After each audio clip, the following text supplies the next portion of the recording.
ಕುಮಾರಸ್ವಾಮಿ ಅವರಿದ್ದಾರೆ.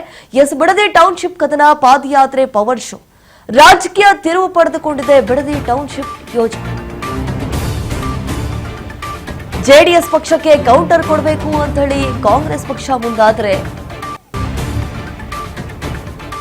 ಇತ್ತ ಜೆಡಿಎಸ್ ಪಕ್ಷ ಮೇಲಿಂದ ಮೇಲೆ ಚಳ್ಳೆ ಹಣ್ಣು ತಿನ್ನಿಸಬೇಕು ಅಂತ ಹೇಳಿ ಮುಂದಾಗ್ತಾ ಇದೆ. ಜುಲೈ 4ರಂದು ಬೃಹತ್ ಪಾದಯಾತ್ರೆಗೆ ಕೈಪಡೆ ನಿರ್ಧಾರ. ಟೌನ್ಶಿಪ್ ಯೋಜನೆ ಪರವಾಗಿ ಕಾಂಗ್ರೆಸ್ ಪಾದಯಾತ್ರೆಯನ್ನ ಹಮ್ಮಿಕೊಳ್ತಾ ಇದೆ. ಜೆಡಿಎಸ್ ಪಾದಯಾತ್ರೆಗೆ ಪ್ರತಿಯಾಗಿ ಕೈನಿಂದಲೂ ಪಾದಯಾತ್ರೆ. ಮಾಗಡಿ ಕೈ ಶಾಸಕ ಎಚ್ ಸಿ ಬಾಲಕೃಷ್ಣ ಅವರ ನೇತೃತ್ವದಲ್ಲಿ ನಡೆಯಲಿರುವಂತಹ ಪಾದಯಾತ್ರೆ ಇದಾಗಿದೆ. ನೋಡಿ, ಬಿಡದಿಯಲ್ಲಿರುವಂತಹ ಫಲವತ್ತಾದ ಭೂಮಿಯನ್ನು ಸ್ವಾಧೀನಪಡಿಸಿಕೊಳ್ಬೇಕು ಅನ್ನುವಂತಹ ನಿಟ್ಟಿನಲ್ಲಿ ಕೈ ನಾಯಕರು ಯಾವ ರೀತಿಯಾದಂತಹ ಸರ್ಕಸ್ ಅನ್ನ ನಡೆಸ್ತಾ ಇದ್ರು ಅನ್ನೋದು ಗೊತ್ತೇ ಇದೆ.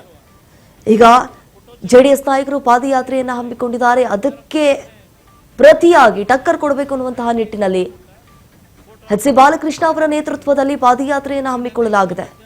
ಜುಲೈ 4ರಂದು ಒಟ್ನಲ್ಲಿ ಜೆಡಿಎಸ್ ಪಕ್ಷಕ್ಕೆ ಮುಜುಗರ ಮಾಡಬೇಕು.